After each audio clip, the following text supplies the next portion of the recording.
Hello, everybody. We are live, and welcome to the podcast. And with us is a very special but late guest. It's Mr. Sargon of Akkad, Mr. Carl. How you doing? I'm very well, thanks. Bored of the lockdown, but what else can you do? Well, at least you got Bannerlord, though. Yeah. Well, yeah, there is that. So, what have you been reading recently, then? Really, really boring things. Like nothing that you're going to want to discuss. I promise you that. Mostly, I've been studying logic and epistemology a lot. Oh yeah, I've got a Yeah, funny not- story not- about that. But first, Oh yeah, go on. but first, I must introduce the rest of the cast. With me is British Knight. Hello. Hello. And my able co-host, Chicago Liberal. What's up? And my special co-host, as in mentally special, Alcazar. My wife left me. Oh, rest in peace. So anyway, there's a guy called Carl is booming, but my sound is crap. Apparently, hang on. Well, if I raise it, it's gonna. Alright then. Hang on. Yeah. You do seem a little quiet to me, to be honest. Hang on. That will be fixed. I think I've still got my recording sound on. Ah, yes, it's at 50%. That's why. There we are. There you go. That sounds better. How's that? I mean, it seems okay. I can hear you. That's fine. Here, let me check it. But Let me anyway, check the stream. there's this YouTuber called Esoteric Entity, and Right. he used to think that, I don't know if he still thinks it now, but logic was short for logistics. What? No, Yeah. that's not correct. I can see why he thinks that, I guess, but Yeah, but logically it doesn't actually follow because yeah, I know. But like, if he was like 5, and He for was- some reason ever heard the word logistics, well he did start YouTube when he was young, but let's just say he was a teenager when he said that, and now he's like 20. So oh okay. I do think we should have a rule that basically anything someone puts on social media when they're like, below 20 or something should just be ignored. I mean, thankfully it wasn't around when I was 20 or younger. I know, I swear to God, man, looking at it now thinking, Christ, if I was like a 13-year-old kid with access to Facebook, I'd be mortified by the crap I'd put up on there. Dude. So... I'm mortified by the crap I put on a daily basis. Well, yeah, same here. Go back a year and I'm like, oh God, what was I thinking? wait, Well, half the stuff I still find funny. you have no shame? I mean, you have shame, Alcazar? Who, me? Well, Yeah. only... Sometimes. Wow. That's a first. Yeah. But anyway, so we do talk about stuff in a. What do you mean? Sorry, I'm not watching the. I don't need a bigger mic, David. Don't worry. If it's 100%, it's going to be too much background noise. But anyway, we discuss stuff that's been going on in the world, as well as usually it devolves into weird spurgery. If you're okay with spurging. Well, if we can keep the spurging to a minimum, I'd appreciate that. Sure. It is controlled spurs. We are controlled. Pained. Oh, dunno. But did you hear about what's going on with Michael Gove? Michael, no, what's going You've on? not with heard? Michael Gove? Okay, so No. his wife or something, basically what she did was she posted the picture of his bookcase. So with all the books he's got, right? Oh, right, yes. Oh yeah, yes, you've heard of this. Yeah. And Yes, I am aware of this. Because he had David Irving on the bookcase, and David Irving is a famous historian who is most famous for denying the Holocaust. among other things, and also Oh, I heard about this. yeah, I he's saw also this. the guy What are the that things? he's also the guy that basically gave the that argument about Dresden. That a lot of the ethno-nats like to drudge up. It was him. Oh, came up- that was the worst thing in the war. yeah. And even though He it's asked me been, was the best part. even though he's been thoroughly debunked. Now, even though it's been thoroughly debunked, and as it turns out, he only has one source for his entire thesis, which is this one guy who was like a teacher in Dresden. Right. But even his eyewitness testimony is wrong, because official statistics show it was like 20 to 40,000 people died, but he was claiming it was hundreds of thousands. But then over the years it went down. But anyway, Gove has this book. Even if it was, I actually don't care. Germany started a total war. Yeah, they did. You know, sorry that we had to bomb your cities, but you were bombing our cities. Sorry. You bombed London first. You even bombed like and Ireland a few Coventry. times. I went to university at Coventry, and the cathedral is still not rebuilt. It's left in ruins as what's happened because of what the Germans did. Dude, they even bombed Ireland, and Ireland was fucking neutral. Yeah. They literally bombed Dublin because after they bombed Belfast, the Irish government sent emergency vehicles like fire trucks and stuff, and they bombed Dublin for that as a response. Oh, bastards. Yeah, I know, it's insane. So anyway, the left. Well, I mean, the United States Air Force also did bomb Switzerland several times, all by accident. Yeah, but Germany did it on purpose. Yeah. If Yeah, they'd done that's it fair. accidentally, I'd call them stupid but not malicious. Yeah. So anyway, all the leftists. Gee, thanks. all the leftist talking heads like Owen Jones and Ash Sarkar have been jumping on it because finally they've got a chance to deflect from their own anti-Semitism. Yeah. That's literally why they're doing it. Because Yeah, that's true. Yeah. but the Hey, thing, we may hate the Jews, but so do you. and there's no, what they're trying to say is no, we're not the anti-Semites, they're the anti-Semites. Yes. And It's there the was- scapegoat. There was even a BBC historian. What was she called? I quote tweeted her a few hours ago. What was she called? Let me find her name. That's Ash Sarkar. Don't need her. Wait, speaking Louise of, Raw. while you're looking for that, I want to Doctor. bring up something. What? Ash Sakar on May Day the other day, she posted a picture that said like solidarity of the workers and stuff, but it was a sickle, but instead of a hammer, it was a fucking vibrator. Yeah. So anyway, Dr. Louise Raw is like some historian who works for the BBC, who should know better, was saying that he's clearly a racist and anti-Semite because he has a David Irving book. But when you actually look one book away from that, there's a Bernard Wasserstein book. He's a British historian, and the book is The Jews of Europe Before the Second World War, and he's completely moderate. He's not David Irving or anything like that at all. And so you have to ask yourself, does he support David Irving or does he support Bernard Wasserstein? Or has he just examined the topic in 3 dimensions? Also, he has the bell curve apparently.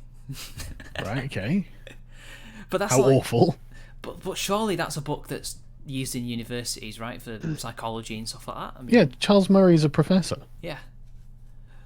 Like Media sounds I mean- he's got the bell curve. It's like, well, Christ, so? my bookshelf, I've got so many forbidden tomes on my bookshelf. I've got like Mein Kampf and the Doctrine of Fascism's up there. I've got them With on a my bunch Kindle. of communist stuff. And yeah, and just like, you have to read all this stuff. You have to understand what they thought. You've got to hear the opposing argument to know why it's wrong. Exactly. God, it's such weird fearmongering. I mean, would they have us burn David Irving's books just because he's wrong? Like, is that what we should do? You don't need to burn him. Like, that's the thing. The way he became he's- discredited was through just scholarly debate, and also a lawsuit that he initiated. People forget. I was gonna say, was it him that was sued by a No, he person in sued California? her. No, he Okay. sued Deborah Lipstadt. Yeah, Deborah Lipstadt for, I think it may have been defamation, because she was like an historian who usually went after Holocaust deniers in the books, and obviously she criticised him, and he took her to court for libel, and the reason why he took her to court over here was because he assumed that he would win, because our libel laws apparently are easier to win over here, but he didn't. He lost, and she brought in like expert testimony from like Richard J. Evans, a lot of good historians, right? And he so like there were ones who took apart his thesis on the Holocaust about how it definitely happened. Then Richard Evans, he was brought in for the Dresden stuff, I think. Then he would later write a book about all of this. There's one about denying the Holocaust, and there's another called In Defense of History, and he just completely annihilates the arguments. Like all the court documents are there, and you can see how he goes, well, you see this here, that's not true because blah blah blah blah blah, and he even goes through how Irving has had to change his statistics over the years in like subsequent what's the word, Editions, that's it, yeah. So yeah, I think this is it's a complete nothing burger, but they're just trying to deflect from themselves. I mean, I'd like to see what Owen Jones has got on his bookcase. What's he got that's so problematic? Well, I mean, imagine if he doesn't. That's even more concerning to me. Oh yeah. Like, you know, like if you don't read the things that your opponents are saying, then you can't ever steelman their argument. Exactly. And if you can't steelman it, you don't know it. And another And thing if you don't is, know it, you can't rebut it. And another thing is like, who was saying this recently? Who was saying it? Corbyn's right hand man. He was waving. Yeah, McDonald. He was waving Mao's little red book in our own parliament. Yeah. That's worse. I mean, yeah, but like, there's more than enough in my reading history to mark me out as a full-throated communist if that's how we're doing it. You know, it's like, do we think that Michael Gove is a Holocaust denier? What's he ever said that's ever implicated that he denies the Holocaust? You know, just he read a book. Oh, well, that means nothing. You know, he might have read that book and gone, "This was bullshit." You know, why don't you ask him his opinion on it? Yeah, like, dude, maybe he'd be like, "Oh yeah, no, it was obvious nonsense." I thought that whatever the other guy that you were mentioning was, the book next to it, I thought that was the one that actually had some relevant info in it. The other guy seems to be full of shit. You know, it's weird. It's such weird, like, ideological fear. Yeah, that's like accusing like Catholics, ex-Catholics like me, of still believing because like I read a Bible once. Yeah, I read a Quran. Am I a Muslim now? I've got a Quran on my shelf. I've got the Torah. Does that make me Sargon? Jewish? Sargon, don't destroy the state of Israel, please. No, don't. I can't promise anything. I can't. Dude, let me tell you about the last day. All right. Like, Oh Muslim, I am merely a rock, but behind me hides a Jew. Inshallah, my brothers. This is like such a Is weird this thing. burger halal? But like, is that only for like political philosophy, or does it extend to novels? I mean, you know, does that explain why the people who read Harry Potter can only cite Harry Potter? Or like the people Read who another read book. Catcher in the Yeah, Rye. read another fucking book, dumbasses. Yeah, it's like No, people who read because then I Catcher will in the be Rye. unfaithful to Harry Potter. So, no, you won't. They could read like Duandro's Dream of Electric Sheep, or they could Yes. read the other one, Man in the High Castle. But no, they read Harry Potter. They could actually read Game of Thrones, which probably would be more fitting for them. But no, for some reason it's Harry Potter. Dude, just like people who read like Catcher in the Rye when they were 13 and thought it really spoke to them. Oh, such a baby boomer book. Did it It make is. you want to kill anybody though?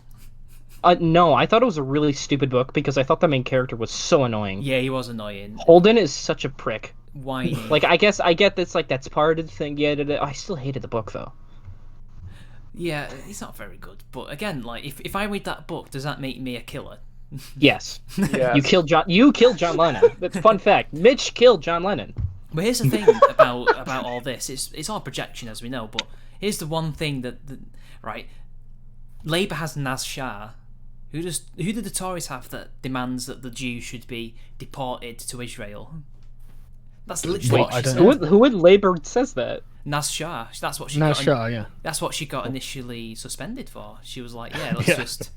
let's just deport the Jews. Why? Because they're Jews. Gotcha, Jews. Again, Oh, God. other than the alt-right who actually, advocates for that. No, I can't imagine Cumlett. Tories saying anything like that. I mean, Jewish people in Britain overwhelmingly vote Conservative. Yeah. Hasidics do, I would say, but No, the numbers are in 3/4. 75% of Jews in Britain vote Tory. based. Yeah. Based. Like, I live near the Jewish community, and I never hear anything bad about them. Well, again, I don't see anything going on either because they're good people. They don't cause. But they're any not trouble. causing trouble, are they? No, they don't ever. Like, they just There we go are. to the That's shops. all I require out of a community. They're keeping your interest rates down, aren't they? I don't know. I don't. I think they're mostly Hasidic, so I don't think they're bankers or anything like that. But they just they go to the shop. I serve them where I work, and it's like they're just nice. Yeah. Like nothing wrong with them. Yeah, Jews don't cause problems in St. Louis. Well, although I don't really live near them. They're all the way out in like Creve Coeur. But they're nice. Yeah, nothing wrong with them. They're no different to anybody else. But the Yeah, thing what's is, really we're funny- not, we're not really talking about like Hasidic communities, really, are we? We're talking. No. When Labour are talking, they mean Zionists. Yes, they mean mean Zionists, yeah. they're quote unquote Zionists. They mean Wait, that's me. like secular, what I guess we call secularized Western Jews, right? Who engage in public life. Yeah. That's what they're talking about and hold positions of authority and stuff. And those are the ones in Britain that also vote conservative, it seems. Speaking of stuff like this, dude, I found a graphic that showed like the CEOs of all the major like banking and financial firms. Like the vast majority of them were Irish Catholic. Interesting. We need to talk about the Irish question sometime. But Yeah, we can do the Irish question. no, we actually need to talk about the Scottish question. If you Oh, look at who yes. the major slaveholders were, it was Scots. Mm-hmm. The people who got the payouts after the ending of slavery by the British Empire, were the largest payout was a Scottish lord. I can't remember which one it was now, but it was mad. It was like, Dankula, you owe me reparations. No, there's a bunch of Scots in like Western North Carolina who fought for the Confederacy and basically thought they were like continuing the Highlander tradition of rebelling against authority. Which means rebelling against the English. Yeah. So, I mean, they see like the Picts rebelling against the Romans, or the Highlanders rebelling against. Apparently last month, I think. Anglo man bad. Anglo man bad, yes. Well, apparently last month, or was it this month? It was the anniversary of Culloden. What's that? That's the battle. Oh, the last battle. Yeah, the last pitched battle on British soil, and it was between the British and Scottish loyalists versus the Jacobites and Stuart supporters in Scotland. And Dankula called it, what did he say? It's the anniversary of the Scottish Rebellion, but it's not a Scottish rebellion. It was a Jacobite rebellion. Yeah, they wanted that one dude in the throne. I forget his name. Well, it was Bonnie Prince Charles, who wasn't even Scottish. Yeah. Bonnie Prince Charlie. Yeah. Well, okay, he was Scottish, but Weren't they all like Catholic too? yeah, Well, yeah. the thing is, all the of army that the army that defeated him was Scottish. them. So it was the British forces, but they were local Scottish forces, loyal to the crown. Led it's by a like, okay, what do you German. want? Led by a German. I didn't Yeah. even know that. I think he was. So German. what? Germans. Well, he could well have been, but it's like, what the hell do you want? Was he a Hanoverian import or some shit? Probably. I might be wrong. I'm going to look it up now, actually. He was a very terrible general, though. When he tried to go to the continent and do battle, he was really bad. That was like his crowning achievement. Duke of Cumberland, that's it. Oh, no, he was English. He was from Leicester. What was his name? William, Duke of Cumberland, although he was the third and youngest son of King George, but he's English, so, yeah. Right. German, But yeah, Yeah, German in the same way I am. Basically not. A German would probably be competent. Well, I mean, yeah. Concerningly so. If the Stuarts, exactly. If Charles had got the support of the English Catholics, he might have won. Maybe. Because they conquered all the way down to Manchester. I think they got into my town. Yeah, but wasn't that something of a fluke? And weren't they turned back because someone just persuaded them an English army was on the other side of the river? Possibly, maybe. Yeah. If I recall correctly, the way it was years ago I read about this, but if I recall correctly, they'd essentially come to a river. I can't remember where, but London was apparently open. They could get there without anyone interfering, and so someone just went and told them there was an army, and they didn't send any scouts or anything, and so they just went back. And it's like, you lucky bastards. lucky bastards. And a reason why they got Manchester so quickly was because, when we were in the Civil War, Manchester was on the side of Parliament because, well, the Duke of... What was he? The Earl of Manchester was one of the higher-ups in the parliamentary side. So we had our militia and stripped away from us, apparently, that we built during the Civil War, stripped away.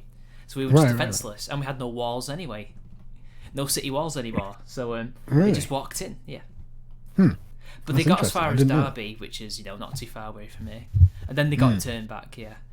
But I remember I got into some trouble once for complaining that this is not a Scottish war, it's just two rival houses fighting each other. Yeah, I mean, was a religious schism involved as well? Yeah, Protestant. Catholic Protestant, yeah. Because that's really powerful in Scotland. Is this when Cromwell addressed the Irish question? No, this is way after this, but yeah. But Sorry, go on. I'm just gonna say it's lowland versus highland as well. Yeah. Yeah, but the sort of like the tribal teams have many different axes along which they divide. Scottish tribal politics is very complicated. Yeah. And the only one who really seems to care about it is the Scottish, and to a lesser extent the Irish. Totally. If you're not Scottish, you've got absolutely no reason to be invested in it. Haven't they just released another? They passed like another law that's so authoritarian, like about what is it? If you feel that somebody said something that's hateful to you, you can get them arrested. Was it? I forgot what it was. Dank did a video about this, but I hadn't had time to watch it. But they've apparently they want to introduce like misogyny, hate crime laws, and things like this. But I haven't had the time to look into the Scottish one yet. And then somebody said, "Well, what about misandry?" Yeah, well, that was Dank's argument. You know, why wouldn't misandry be on there? Well, because they think you can't be sexist towards men, which is a sexist thing to say. But I don't want SJW laws.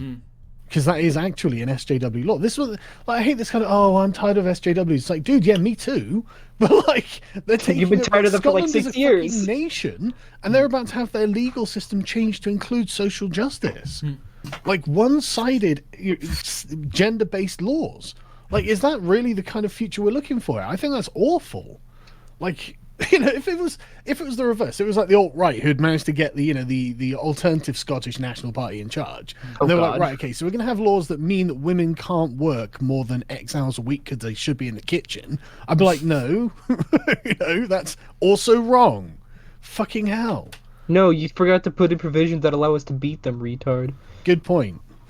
God, man, I saw Joe Biden fucking clip where he's like, yeah, the rule of thumb came from English common law. Bullshit, did it, Joe? No. No, it didn't. Rule of thumb is a fucking craftsman's fucking term. Not about beating your wife, you nutsack. Fucking... Maybe he was projecting, I don't know. But he literally said that you know, it was white man's English common... literally says English common law that is the problem that America has. It's like, that's the reason America's good, you fucking idiot. Yeah. I've seen, it's like a well-known myth.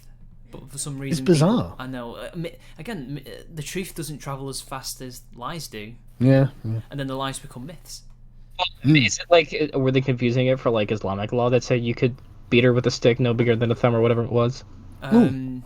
Hey, that's not the Islamic law. The Islamic one is to degrees of severity. What you're doing it with. But that's a good point, though. If English common law apparently says you can beat your wife, which it doesn't, then that means that's a universal standard for all law systems that do say that you can beat your wife. Is it not, Joe? Sounds Islamophobic. Thing is, people shouldn't be like, SGWs, because fucking... I just watched a video by Actual Justice Warrior. Have you heard of him? Yeah, I know who he is. He did a video on Sean King recently, and that guy has massive influence. He can get people into the positions he wants, which is Attorney General, right, or something like that. Yeah, I mean, look at AOC. She's a fucking international superstar at this point. Like, these people are pushing the most radical left wing. I mean, literally, it's all the stuff we were going on about in 2016 has become mainstream left wing politics, and people are like, I can't believe you like Donald Trump, dude. Compared to this, Donald Trump is a fucking shining god. Okay, like he's for all his faults, he at least is the sort of just 1776 kind of prat, and that's fine. That's totally fine. You know the woman who failed to charge Jussie Smollett? She's literally part of his organisation, Sean King's organisation. I didn't know that until today. And I heard this the other day on Twitter. But yes, like the Jussie Smollett thing is really fucking corrupt, isn't it? Yeah. I thought it was the Obamas. But no, it turns out it's just Sean King. Oh god, yeah. Well, especially with how this affects Chicago's politics, because I'm very close to the city, and it's actually become a serious corruption issue because Jussie Smollett was let go mainly because of the political machine there. And that political machine has been around for nearly 100 years. Yeah, I don't understand. Why is Chicago just so corrupt? I've never been able to find a clear answer. You can mainly blame the dailies for that, but it's pretty much because the there's always been at least one political party there that's been completely unopposed, so they can just do whatever the heck they want in their own minds. But isn't that interesting? Like, it's this sort of naked corruption, and Justice Smollett Chicago now. But his smirking face in public, it's like, no, everyone's going to believe what I want them to believe. It's like, no one thinks that what you're saying is true. Like, no one. And yet he's got to appear in public, and there's the kind of fiction that he is. It's like, I just find it wild. Yeah, me too. That's actually why I voted against having Kim Fox, the district attorney, actually be reelected. Yeah. I was getting ads for that stupid stuff, and I don't even live in Chicago. Yeah, why were you getting ads? I thought, because like sometimes I get ads if it's like Illinois politics, since like in a lot of cases like St. Louis Broadcasting overlaps with Eastern Illinois. So I thought, same thing applies to like the YouTube sometimes, because sometimes I'll get ads for Illinois governor since we're in the same roughly area. So I thought she was like running for attorney general, but like she was running for just your local thing. Yeah, that's stupid. God, I hate getting Illinois ads. Stop. I build a wall around Illinois too. so I stop getting your ads. Swear to God. That's how I feel. I only want Missouri ads for our stupid candidates. So anyway, you've been making a lot of videos on Star Wars recently. Have you actually been keeping up on what's been going around on the political side of that? Because What's going on? All right. Well, okay. So. Oh no, sorry. I was outside. There's like a bunch of rumbling outside. Well, I thought it was thunder. Basically, Star Wars is being ripped apart mainly because of insider battles between the Disney higher-ups and Kathleen Kennedy. And recently... I have to say this again, SJWs. Like, this is total, like the whole thing about Star Wars. I have been following it. Like, the whole thing, the reason it's being torn apart is the same reason that everything else is being torn apart. It's social justice, man. Yeah. I mean, like, she went underneath them and then announced this new series, this female-centric Star Wars that nobody wanted. Damn. And the woman who's going to be show running it is Weinstein's former assistant. Oof. And she's a racist. Weinstein's former assistant, who definitely didn't know anything about anything Weinstein had done. She's only his personal assistant and knows everything about his fucking life. And because she fucking organizes it. Yeah. But it's okay when they hire these types. Yeah. This is amazing. Yeah. That's amazing. And dude, I hate how like the conservatives are stealing like our progress and claiming that we've been fighting against these SJWs for years now. Shut the fuck up! I swear to God. You're fucking weak to the SJWs. That's I know, dude. Because like, and like starting like late 2016, right? They championed this fight because it's a culture war. They gotta have something to do. Yeah. And like they've been claiming, we're the only people fighting against this. When like people like you have been around since like literally 2013, if I recall correctly. Yeah, that's the first video I uploaded, 2013. I've been around since 2015. Your video actually got me into this stupid rabbit hole that I haven't been able to leave for 5 years. Are you referencing the pipeline now? I'm in the pipeline. I do apologize, but I mean it is everywhere. It is. Well, I must be. Although I came out the pipeline and unironically neoliberal, but. Yeah. See, I must Damn, be stuck. we messed up. I must be you messed up. I was supposed to become alt-right. I become an unironic neolib shield funded by George Soros. Something happened. Something went wrong along the way. But you know what's ironic about those stories? They all got radicalized to communism. Yeah, I know. Yeah. No, dude, I was watching a history video the other day. It was like this apolitical dude who like doesn't care about politics, but has a history channel because he's just a big history buff. And like somebody accused him of being a BreadTuber when he was like criticizing the Lost Cause myth, and he didn't know what BreadTube was. So I assume he just looked it up and saw it was like a bunch of left-wing people. And so in the next video, he was like, "Oh, BreadTube is just liberals who make YouTube videos," and I'm like, "Whoo, them people ain't libs." They would be angry with that characterization themselves. I know they would. That's what I'm saying. But like, I'm not blaming him too much because he's not into politics. Yeah. Like he said in a Q&A, he does not care for it that much. So I don't. I'm not gonna like exfoliate him or excoriate, whatever the fucking word is. No, the first video I remember of you watching Sargon It was fucking Lacey Green is problematic. Oh, I had to take that video back once I met her. She was really nice. I know. It's still funny though. I don't know. I asked her if she wanted me to take it down. She said no, it's fine. I was like, okay. What happened to her? She's disappeared again. Yeah, I don't know actually. I believe she went on to do other stuff just because YouTube wasn't viable anymore for that kind of content. Yeah. Like the sort There's of a true word spoken, man. Should we talk about fucking YouTube? Yeah, go on. yeah, Sure. absolutely. It's bad at the moment, isn't it, man? One of my friends, he's had a stream removed because he said, I can't say it.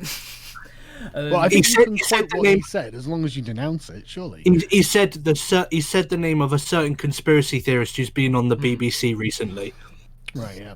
who you've done a video on. Yeah. Yeah, the joke was something about Hancock's app. Apparently, Matt but- Hancock has an app, and I think he was using it for reasons. It was a joke, and he got his stream pulled down.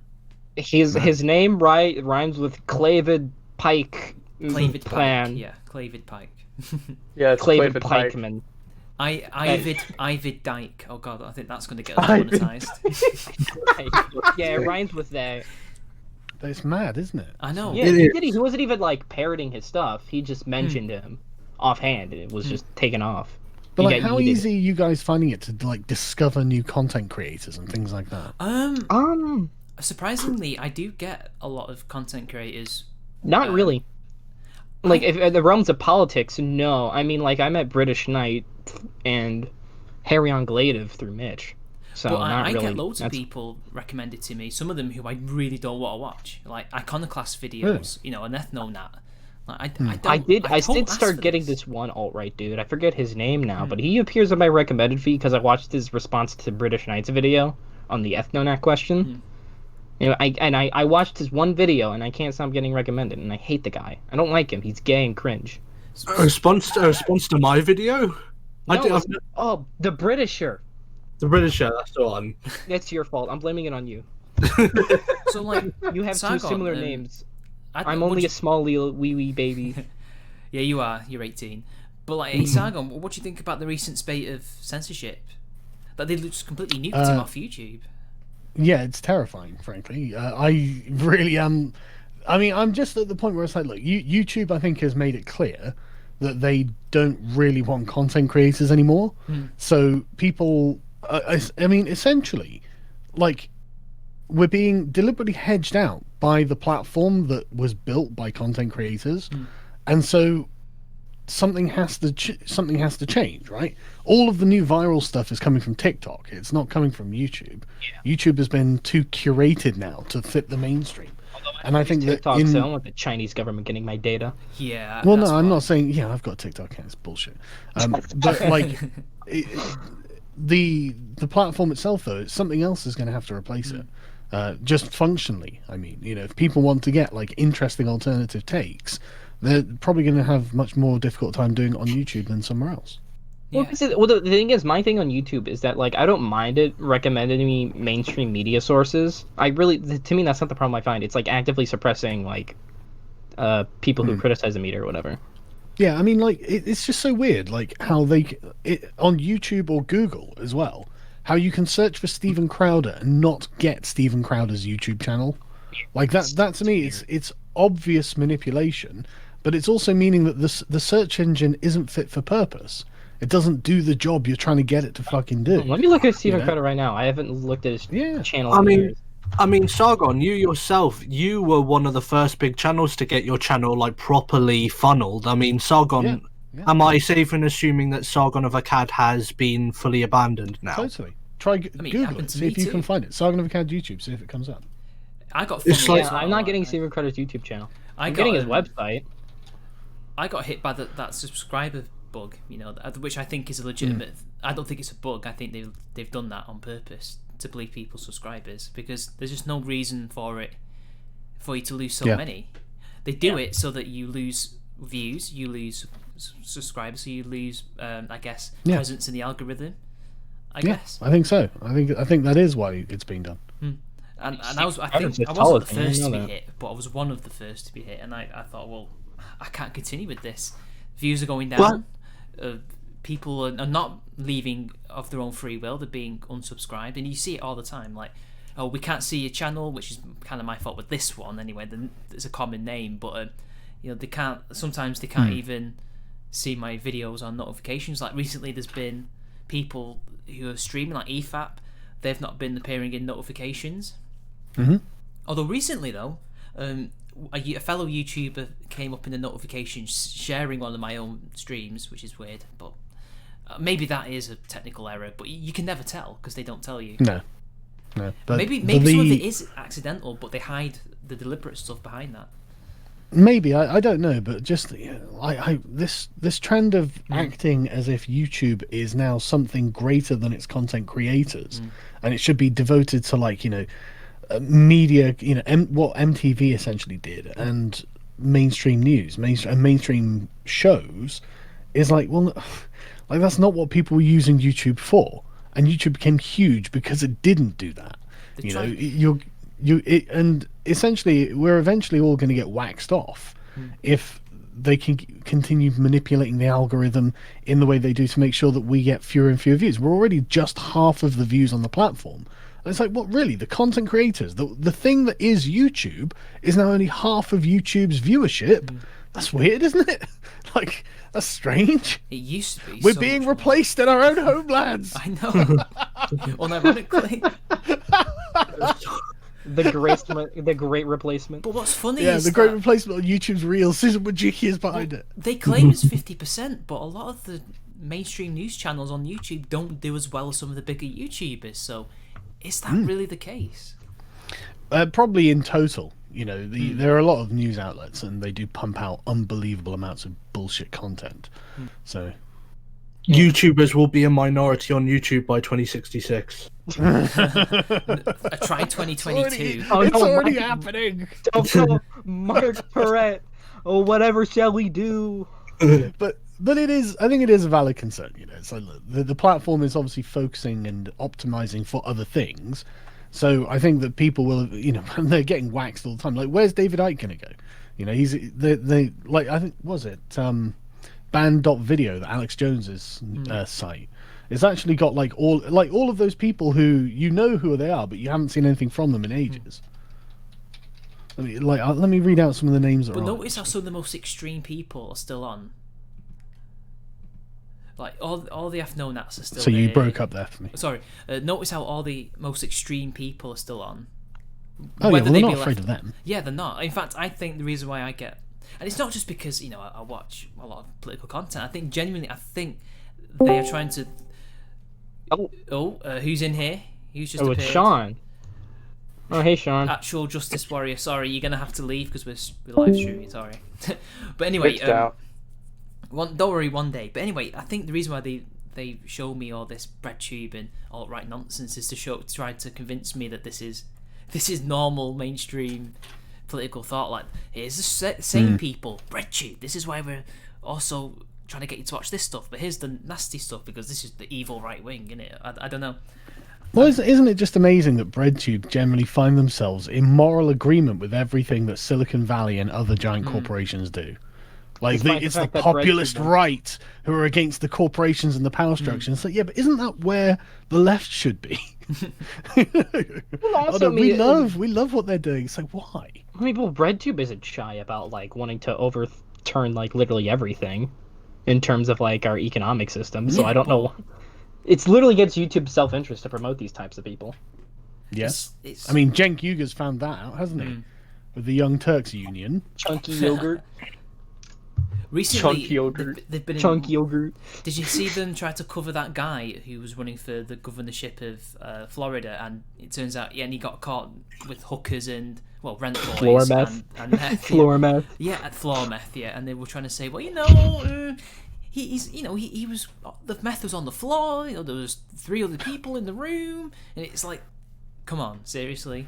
He was just growing meth for as a plant. For his home. No, I didn't see that, but I'm not surprised by it. Do you think that BreadTube are being artificially inflated by YouTube? Because I think so. Depends which creator. No, all of them. Yeah. It depends which creators. So all I the think big the BreadTube is an interesting thing, actually. I think that the social justice types were in, say, 2015, 2016. They considered YouTube a lost battleground. There were lots of them who were just saying, like, that's just dominated by Paul Joseph Watson and Sargon of Akkad and Stefan Molyneux and all this sort of stuff. Because it was. Because we were not being artificially depressed. We were speaking about something that had resonance and still does, I think. And so, yeah, we it was not their kind of format. But these sort of like pretentious long form videos they do, where they try really, really hard to be artistic, became something that the community, the left-wing community, what is now BreadTube, found appealing, because they didn't really like our kind of videos. Okay, fine, well, whatever. And I think the fact that we've been artificially deranked by YouTube has just essentially given them an advantage. What else are you going to do? Yeah, I also think BreadTube has grown to a certain extent because I think there are some people who are tired of just like hearing about SJWs all the time. Sure. Yeah, and it's not. I'm not like insulting them. No, because, yeah. Well, I'm not saying they don't have legitimate audiences. I think they do. Yeah. I mean, if you look at ContraPoint, she's been promoted by all sorts of outlets.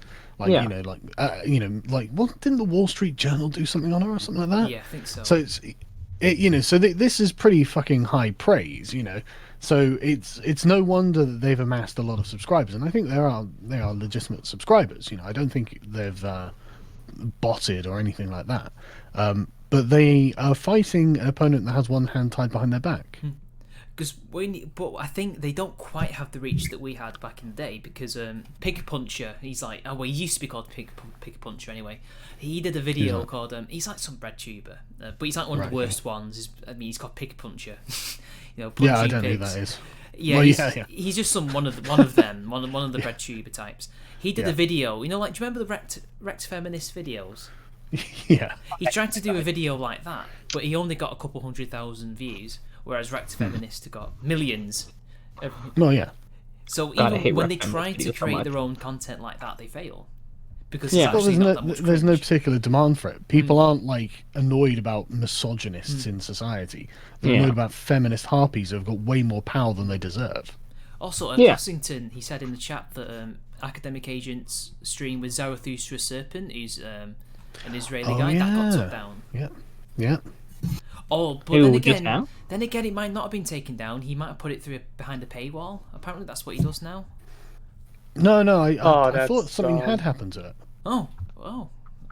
That's, again, I do know he does put his... I recall at the time being like, "Oh Christ, you've ruffled some feathers." I'm sure something happened. Yeah, maybe he did. I don't know, because I have not watched him for a while. Oh yeah, Pig Puncher is now Xander Hall. Yeah, he's a Vaush clone. What do you think of Vaush? I love what Vaush is doing. Is it Vaush or Vaush? I would pronounce it Vaush. I say Vaush. I think he is the absolute worst thing that's happened to BreadTube, or could possibly happen to BreadTube. So carry on, and bring them many calamities, Vaush. I find him kind of funny, though. I mean, I'll give him that. He is funny, and sometimes he's honest. Yeah. Yeah. Sometimes he's quite based. Did he go on a rant about like how he hates like dumb fuck trans girls in his Twitter replies or some shit? No, he doesn't like the LGBT side of the left. Yeah, he thinks they're idiots. Based Vaush. Carry on, Vaush. You'll do wonders for the left. It's funny because what he was saying wasn't necessarily wrong. A lot of them are kind of sensitive and overly preachy, and they embarrass. Vaush is exactly the stereotype that I want BreadTube to become. Let's put it that way. That's exactly the stereotype. I would say the Vaush and Destiny. Brash asshole. Thing is, he's brought in Hunter Avalone now. Vaush and Destiny. He's brought in Hunter Avalone now, hasn't he? So that's another good double act. I think Hunter. I think Hunter's kind of confused about where he lies on the political spectrum at the moment. I'm a little bit more cynical. I don't think Hunter is particularly intelligent, though. He didn't even know what intelligent guy. Yeah, he's young. Neither of them knew what bloody single payer healthcare was. Yeah, because the thing is, it's just I don't. As Sean said, actual Justice Warrior said in this video about Hunter, as he admits himself, he was just parroting other right wingers. He didn't have any grounded moral or philosophical beliefs in what he was saying. Yeah, I think he does. I just think he is confused because he's young, and he is young. You know, I think he'll figure out what he thinks.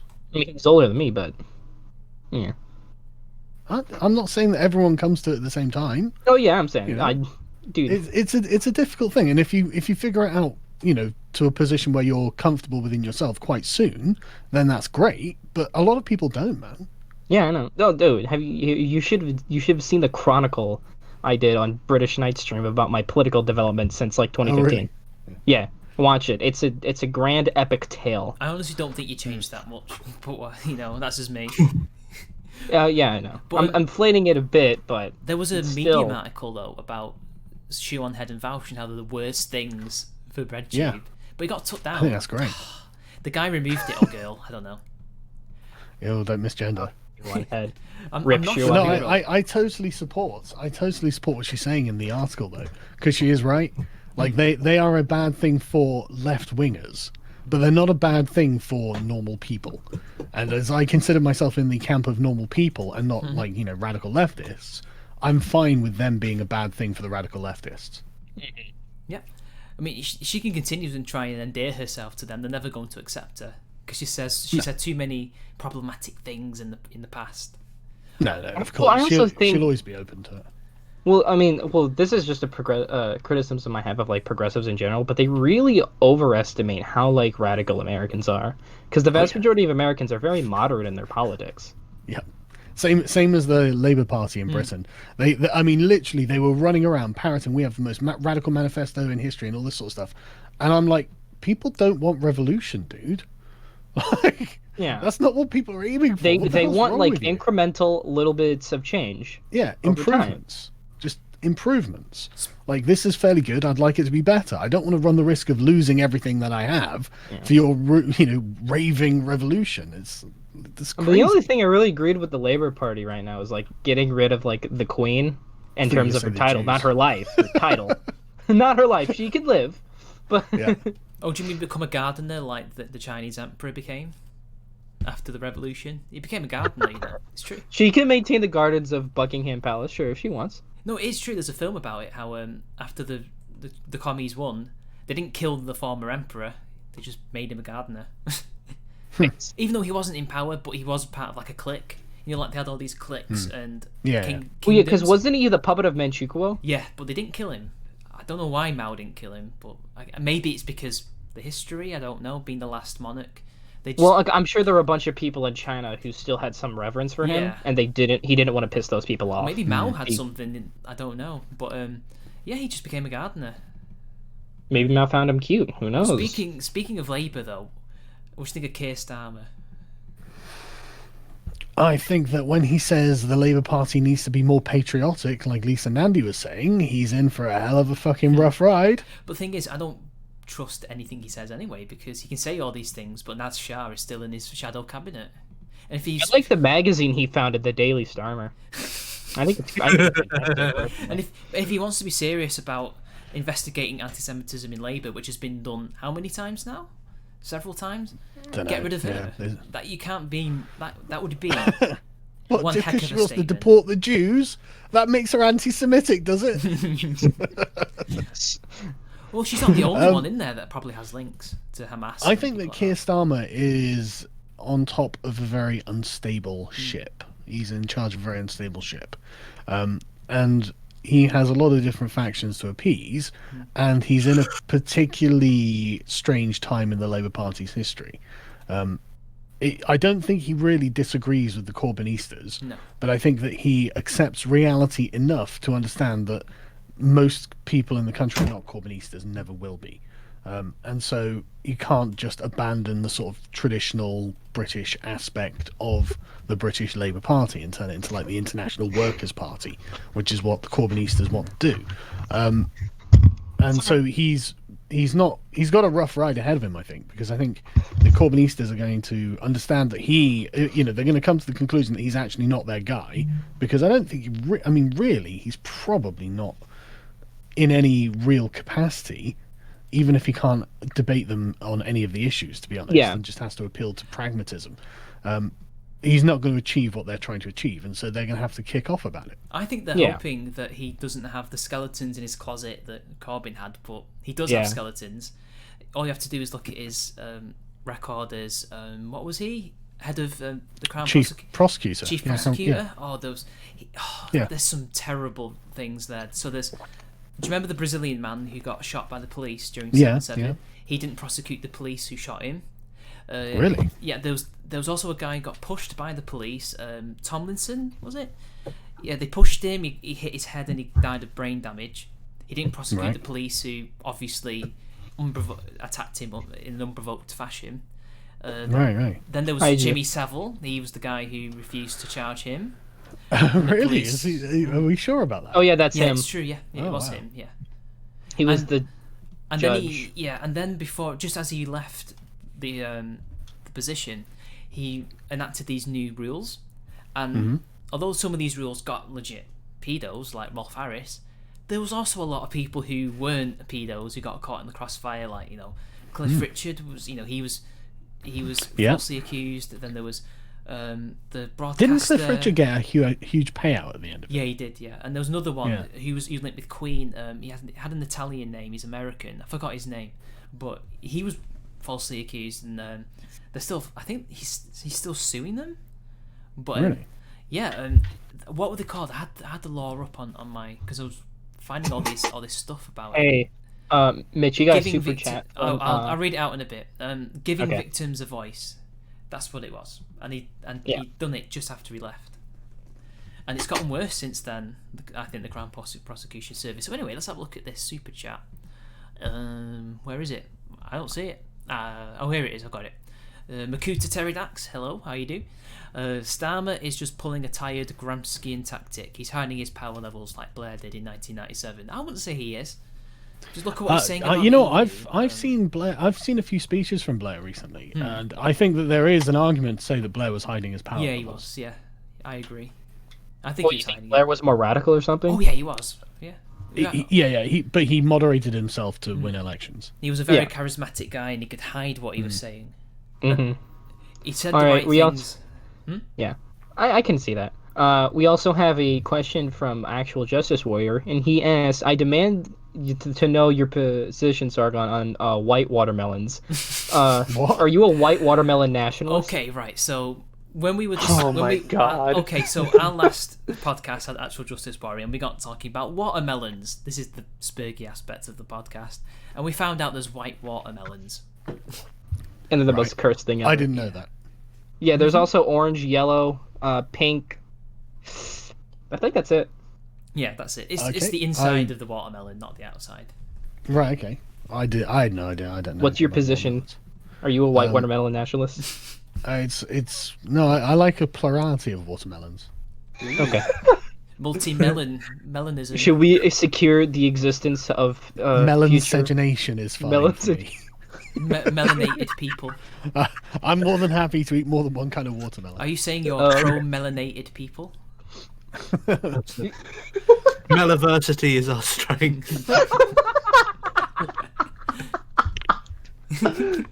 But yeah, so no. What else have we got? I think that's the only super chats thus far. But oh, okay. Give more money to Mitch. Gives more money. Give money to Mitch. It's trying times, guys. But so what I've always wondered is what exactly got you down the path that led you to this point? Like, how did you become Sargon of Akkad? No, they just wouldn't leave me the fuck alone. Well, there's that. Yeah, all we wanted was our games. Oh, speaking of that, have you heard about what's happened to The Last of Us? I have. Although, are you allowed to talk about it? Don't buy The Last of Us. We can talk about it, but we just can't show the footage, I think. Okay, so do you want to give me an overview? Because right. I never played the first I played it, yeah, but I didn't complete it. But I got right to the end, but then I didn't finish it. Right. So basically, The Last of Us is a zombie game. It's more of a narrative game, but it has gameplay. And it's about an older man who loses his kid during the outbreak, and then he meets this other kid who is special because she is immune to the virus, and it is believed that she could also be the source of a cure. Unfortunately, many people want her, and he has to protect her as he leads her to the doctors who can extract the cure from her, basically. So, but it's one of those it's one of those stories where the real monsters are not the zombies, it's the humans. So you kill a lot of humans as well, and it's quite a dark and grim story. But anyway, the new one's coming out, and Naughty Dog have been known to be quite social justice warriors. So like, there's a DLC about from the first one, which reveals that Ellie is a lesbian and was in an interracial relationship, like whatever, but ham-fisted a bit. It's like, he wasn't mentioned in the first one, but it doesn't really matter. And then in the second one, it's the main character is a male to female trans woman, and you play her trying to get revenge against the two main characters. And this is what's been spoiled. Are the two main characters lesbians? No. Joel is a man, obviously. Right. He's just her father figure, adopted dad, basically. Right. Yeah. And basically, you play a revenge story, and you're out there trying to kill them because he may have killed one of her, I think her dad or something. And he didn't misgender or anything. No. But you kill Joel, and you have to try and kill Ellie, I think. I don't know if you actually do kill her. And obviously, the guy who makes it has come out and said, the reason why The Last of Us is the way it is because of Anita Sarkeesian. She's been influencing this game with her videos and things like that. Because originally, believe it or not, The Last of Us used to be called Mankind. And the story was, a zombie virus hits. It's the same zombie virus, but it only affects women. But apparently that's misogynistic, even though it's just interesting sci-fi. Yeah. And the thing is, like, he gave her like a Game Developers Award in like 2014. Yeah, he did. Yeah. Like, like his sympathy to her worldview is very well documented. It literally is Gamergate being proven right, isn't it? And another thing is that even though she may have disappeared from the limelight, she's still got behind the scenes influence, which is actually more important. Totally. Like, she's still getting gigs. Yeah. And in fact, she had, I think, during BioWare's development of Mass Effect, or maybe just whatever EA game it was, she was giving them like weekly or monthly speeches. Was this Mass Effect Andromeda? It might have been. It might have been another EA game. I'm not sure. I can totally see if it was Mass Effect Andromeda. But the thing is, the story electronic arts, more like electronic gay. But what's messed up about The Last of Us 2 is you're playing a trans woman who's on a murderous revenge story. Good optics. Yeah. Good optics. And she looks ugly, and apparently trannies are not unhinged, we swear, but also go murder. But here's the worst thing about 41%. Here's one thing that I heard, which doesn't help. Apparently they made her intentionally ugly to make them feel better. As if most trans people are ugly, which is not true. Oof. A lot of them disavow. I know. Naughty Dog, I disavow Naughty Dog. I do not believe all trans people are ugly. Women are ugly. Blair White's maybe. But I watched this video by this guy who's like an author, and he said the worst thing about this is because it's a game, it's making you, the gamer, kill characters that you love, and it's to make a political statement. That seems to be true, yeah. Because she kills Joel with a golf club, basically. Nice. Mm-hmm. Isn't there a scene of the trans person beating a lesbian up? I think that's Ellie. Yeah, she is the. Yeah, I think I've seen like a clip of it on Twitter. I thought, fucking hell, that's intense, and it was fucking intense. I mean, I'm not sure what they're trying to say with this. Are they trying to say this is empowering trans people by being murderous? Maybe they're trying to come out as TERFs. Yeah, potentially. But the thing is, what I want to know is how did she become, like male to female if there's no estrogen because the zombie apocalypse and all that. Like, I'm pretty sure that when you go to the hospital in that last game, that's probably like the last hospital that's functioning. I love the idea of we need to go break into these hospitals. Why? What's wrong? I need my estrogen. I need to transform into a woman. It's like, really, is that the most important thing right now? Yeah, I would actually love it if there was a level where you had to break into a drugstore just to get HRT pills. That's what helps your health or something. I shall become a trap.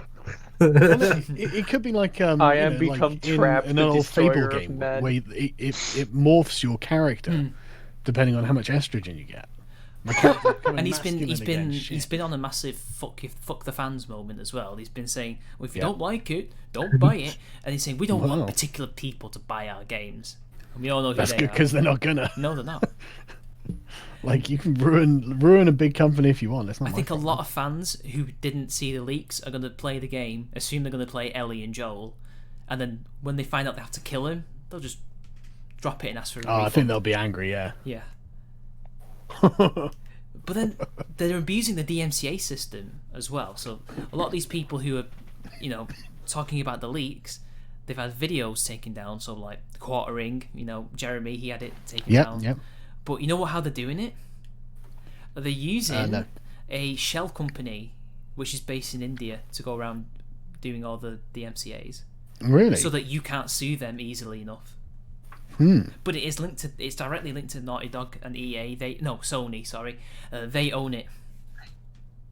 And did you see Louis Levi's video on it? No. Well, he said that this is a hypocritical game because Sony usually would censor these kind of games. Because Ellie's like, I think there's something in there where Ellie is underage or something, getting with another person, and it's like, this is technically lolly, and you would censor this stuff. You would never sell this stuff on Sony, but apparently because they've put money into this and they're pushing this, it's okay apparently, which I thought was interesting. Did you also hear about the new Assassin's Creed? Oh yes, I did hear about the new Assassin's Creed. The English. I never knew that. Yeah, I never knew that the English could be the villains of Viking invasions. Yeah. Anglo man bad. Only the French could do that. Yeah, but ironically. Is it a French-made game? Yeah, Ubisoft is a French company. Of course it is. Right, that explains a lot then. Yeah. French made game for an American audience. And the English are bad. Yeah. I mean, even they're being not wrong, invaded. though. Oh. I'm sorry, Sargon. It's Again, the truth. another game where you're playing the invaders. How morally, how can you justify that? I don't know. And yeah, the thing is, if you're invading to like restore a king to his rightful throne or something, you can be like, yeah, fine, you can paint that as a moral mission, right? But the Vikings weren't doing that; they were raping and pillaging. Yeah, like they were colonizers. What do you want? They were dicks. Yeah, well, they were actually evil. They were just doing it because they could. Yeah.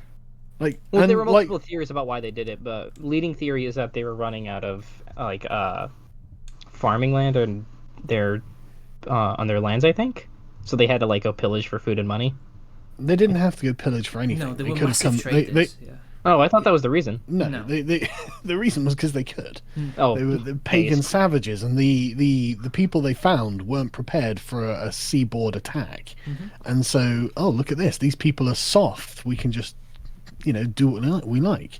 And they did this to everyone. They didn't just do it to Britain. They did it everywhere. Oh, we've got another super chat by Patrick Meredith. Thank you for the money again. If you want to know how he became Sargon, it's all in Rucker's song. That's true. It is essentially accurate, to be honest. But yeah, the wasn't there a bit where he's like, I'm gonna. I can't remember the exact words that King Alfred says in this, but it's totally reasonable. It's like, I'm going to wage war on these Vikings. It's like, dude, every other English kingdom has fallen. Like, it seems like, I mean, the war seems to have been going on for a while, and the Vikings seems to have been winning it. But I love the bit when they're in the town and he stops the guy from attacking the woman. And it's like, really? Oh, these are the good guys now, are they? they really? No, none of the other Vikings raped any women or anything. Oh no! It was just this one guy who was going to do it, and and he stopped him, so it didn't happen. So that makes the pillaging perfectly fine. Fox Troika, the Chad pagan Norse versus the Virgin Christian Brit. Well, Anglo in this case. Yeah, it was. Well, it was all everywhere, but it was, and the Virgin fucking Muslims and everywhere else, Yeah, because they reached to Tunisia, didn't they? Yeah, something like that. I mean, the Normans conquered Sicily and southern Italy from the I don't know which Muslim caliphate was actually owning that area. I can't remember now which. Southern Italy is rightful Aragonese land. Change my mind. Spanish land. It's rightful Spanish land. Change my mind. Well, it's horrifically complex, and it's I can't remember, but the whole area has been a battleground, but the Vikings just pillaged from everywhere. because they could. Though, what are you playing? Which Viking though? Are you playing a Swede or a Dane or a Norwegian in this game? Because that's really important to me. Yeah, that's a good question. Because like, if it's Swedish, well, they didn't come over to England. They went to Russia and Byzantium. Yeah. If it's a Dane, Kiev. well, that's pretty brutal. If it's a Norwegian, Jesus Christ, really? I mean, how do they tie this with the Templars? Because the Templars are like the main bad guys in the Assassin's Creed universe. Like, this is before the Templars, so they can't tie it to the Templars. They'll try though. Well, if they do, it won't be very historically accurate. No, unless some other weird secret organization became the Templars or something. Like I remember thinking, I remember watching a Voltaire's Ghost video, and he was on about the Illuminati, and he said, "Well, the Illuminati were just a liberal society. They weren't actually secret. But if that's what the Illuminati are, why not? I welcome them." Well, yeah. I welcome our new Illuminati liberal overlords. Yeah. Just put out ironically, if the Jews control the world, it's a good thing. All right. Manifest destiny. All the land belongs to America. So, anything else, Sargon? Do you want to discuss anything else? I don't know what else has been going on. We've had the video game stuff. We've had the David Kleik situation. Update on Biden. Yeah, what's going on with Biden at the moment? Yeah, Tara Didn't he Reid. fall asleep in a conversation with Hillary Clinton? Oh no. Yeah, probably. It looked like he did. Yeah. Oh dear. Like, unironically, but I honestly think he was going to take her as his running mate. There was a woman that went viral saying, "Oh, I believe." I'm going to paraphrase. Obviously, there was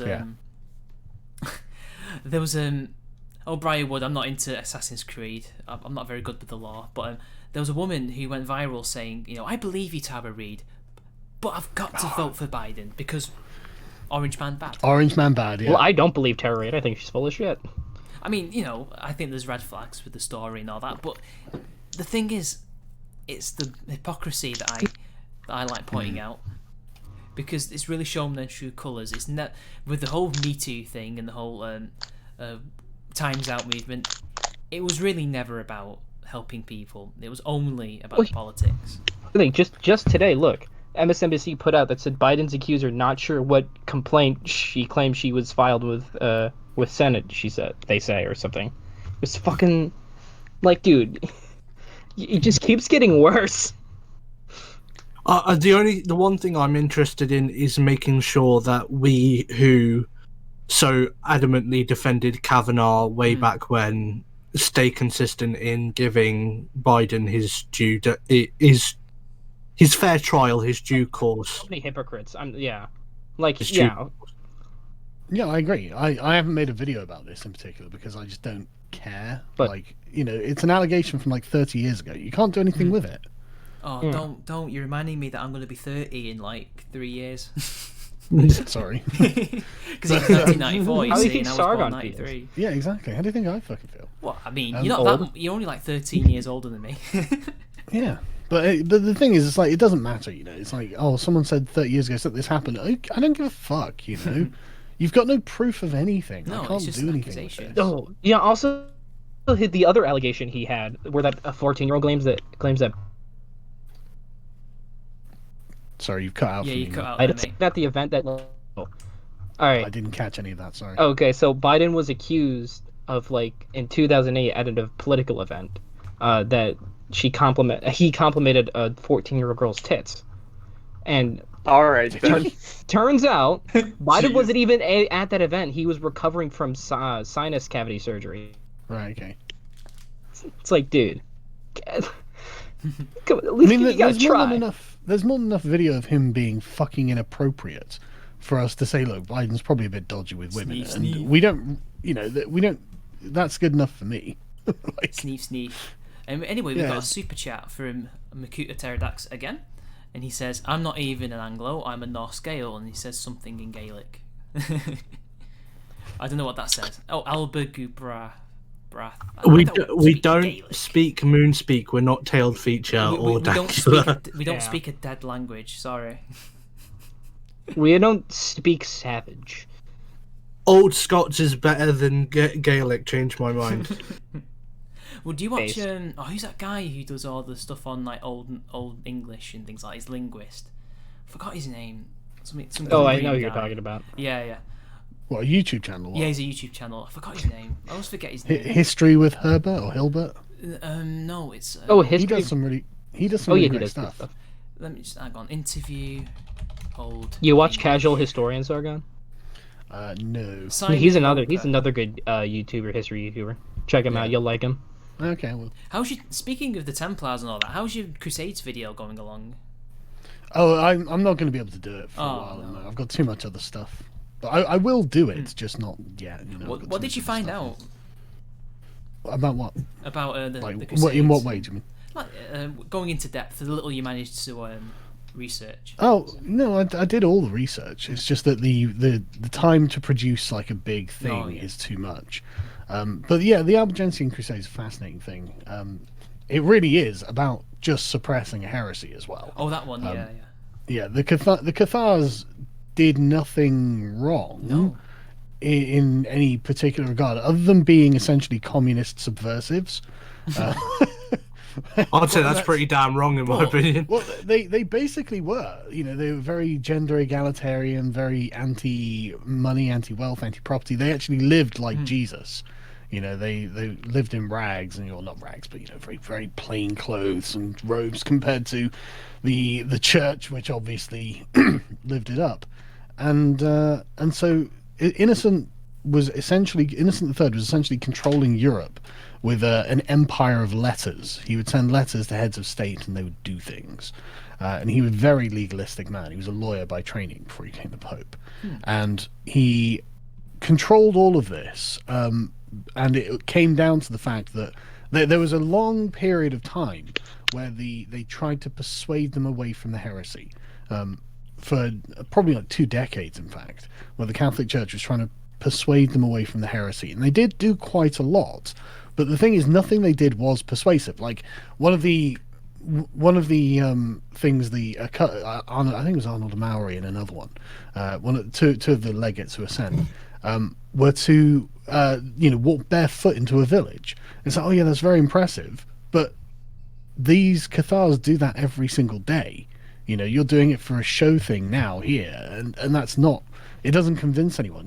Loads of people went over to the Cathar side, but very few Cathars went back over to the Catholic side, because the Catholic Church essentially was all like really hypocritical.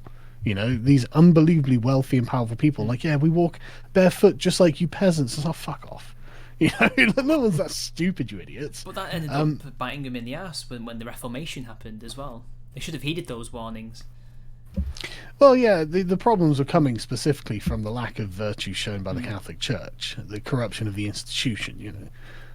These people called themselves the good Christians because they thought they were acting like Christ.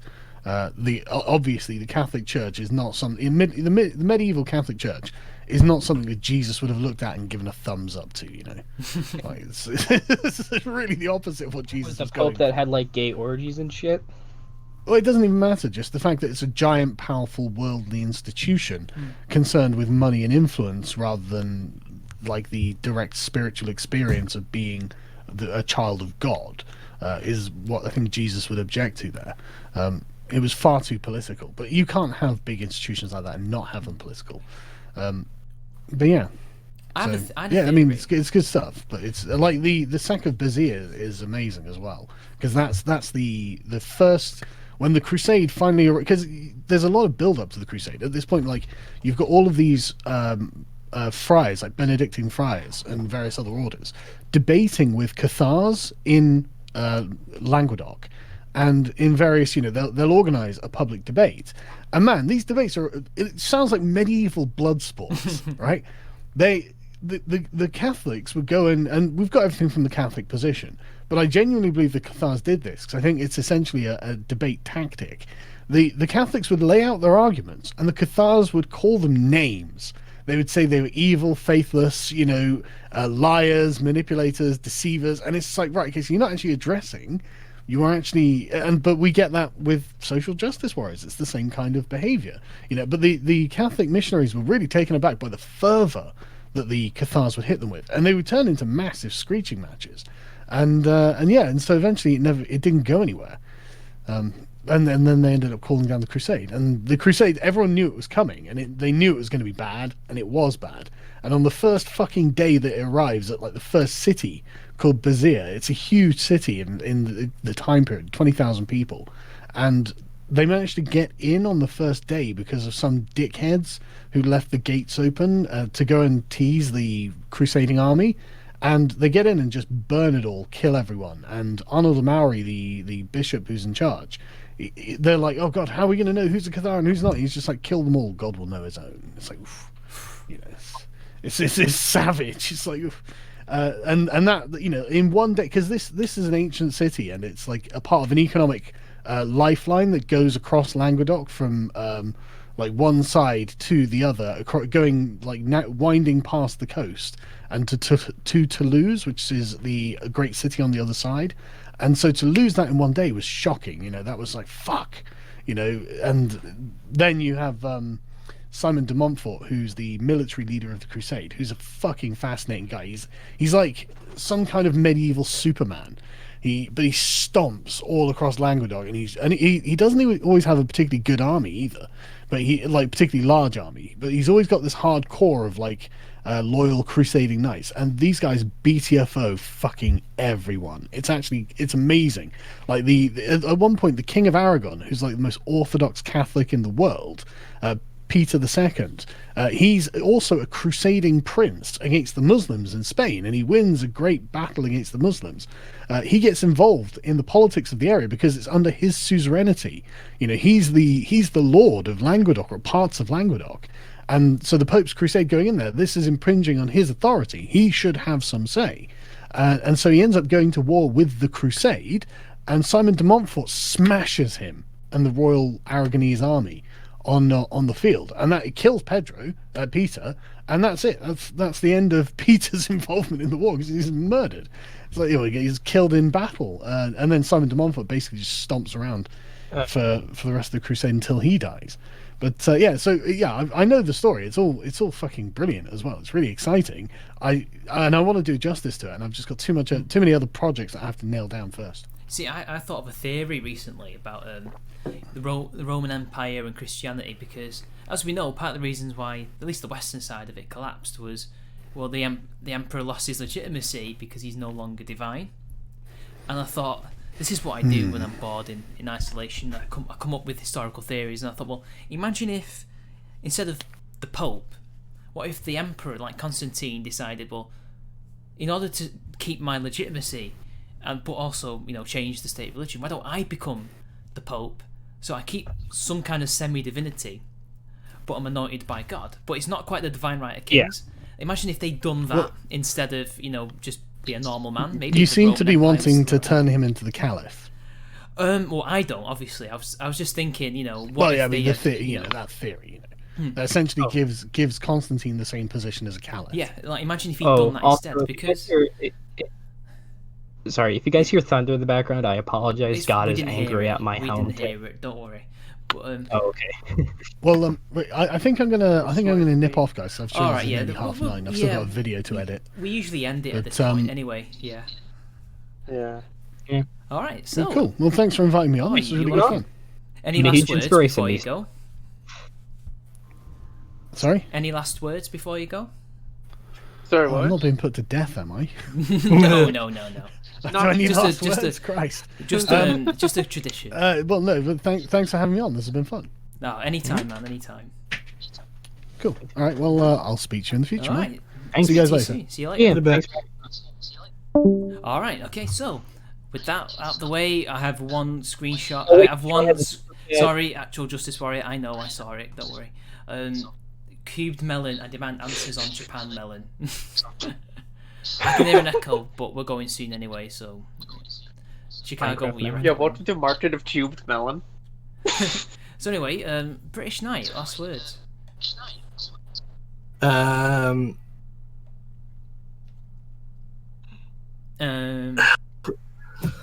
May Cry's the only good video game, changed my mind. Fair enough. Chicago? Fuck the political machine. Alkazai. He's getting fucked by the political machine. Nothing wrong. Fair enough. And always play with scissors, guys. See you later.